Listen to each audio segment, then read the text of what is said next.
नमस्ते। हमारी जो ऑनलाइन दुनिया है वो तो भाई सिर्फ हमारी है ना? पर क्या सच में? आज हम यही समझने वाले हैं कि इसे स्मार्ट और सेफ कैसे रखा जाए, हर क्लिक, हर शेयर के साथ।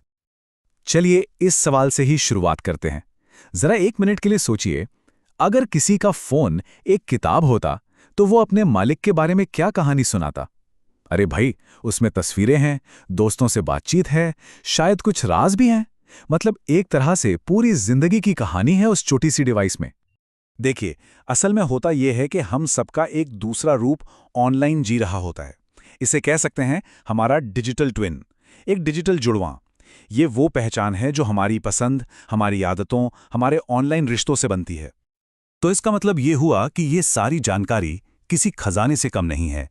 अब सबसे बड़ा सवाल ये है कि इस खजाने की चाबी किसके पास होनी चाहिए। चलिए इसी को थोड़ा और गहराई से समझते हैं। अब देखिए, हर जानकारी एक बराबर तो नहीं होती, है ना? कुछ बातें ऐसी होती हैं जो हम शायद किसी को भी बता दें, पर कुछ बातें वो सिर्फ और सिर्फ हमारे लिए होती हैं। तो चलिए देखते हैं कि हम अपनी जानकारी को कैसे अलग-अलग लेवल पर बांट सकते हैं। शुरुआत एक बहुत ही आसान सी चीज से करते हैं, पासवर्ड। ये किसे पता होना चाहिए? जाहिर सी बात है, सिर्फ और सिर्फ हमें। ये हमारी डिजिटल दुनिया की तिजोरी की पहली और सबसे मजबूत चाबी है। पर हर चीज इतनी सीधी साधी नहीं होती। अब मान लीजिए कोई मजेदार सा मजाक है या कोई मीम। ये किसे भेजेंगे? क्या किसी अनजान को भी भेज देंगे या सिर्फ अपने दोस्तों को? यहां आकर मामला थोड़ा सा पेचीदा हो जाता है। तो अब जरा इस पूरी लिस्ट पर नजर डालिए। एक तरफ है पूरा नाम और फोन नंबर, तो दूसरी तरफ है पासवर्ड और बैंक की डिटेल्स। यहां तक कि इसमें घर की परेशानियां भी शामिल हैं। बस एक पल के लिए रुक कर सोचिए, इसमें से कौन सी चीज किसी अजनबी को बताई जा सकती है, कौन सी दोस्तों को, और कौन सी जो किसी को भी नहीं बतानी चाहिए। बस यही समझ ऑनलाइन स्मार्ट रहने की तरफ पहला कदम है। ठीक है, तो अब हमें ये तो पता चल गया कि हमें किस जानकारी को बचाना है, पर सवाल ये है कि इसे बचाना किससे है। तो आइए अब कुछ आम ऑनलाइन खतरों पर एक नजर डालते हैं। एक बात हमेशा याद रखिएगा, जानकारी ही सबसे बड़ा बचाव है।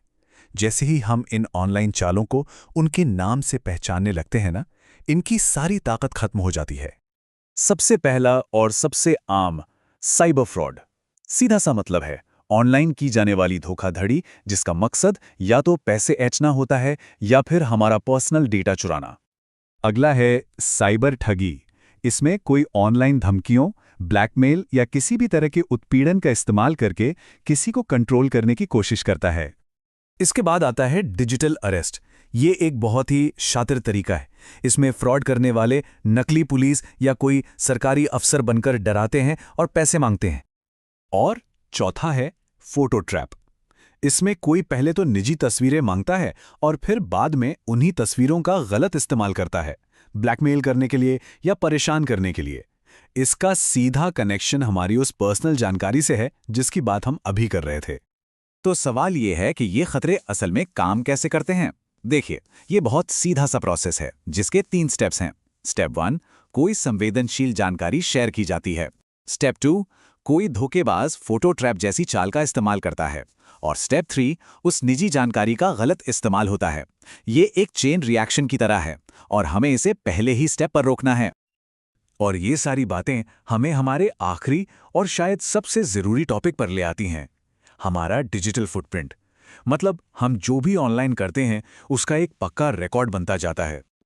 और यही वो लाइन है जो हमें हमेशा याद रखनी चाहिए। हम ऑनलाइन जो भी करते हैं, जो भी कहते हैं या शेयर करते हैं, वो एक निशान छोड़ जाता है। और ये निशान हमारे साथ रह सकता है, अक्सर हमारी सोच से भी कहीं ज्यादा लंबे समय तक। तो आखिर में बस यही एक सवाल सोचने वाला है कि किसी का डिजिटल फुटप्रिंट उसके बारे में क्या कहानी बताएगा। और ये कहानी अच्छी हो, यह तय करना सिर्फ हमारे ही हाथ में है।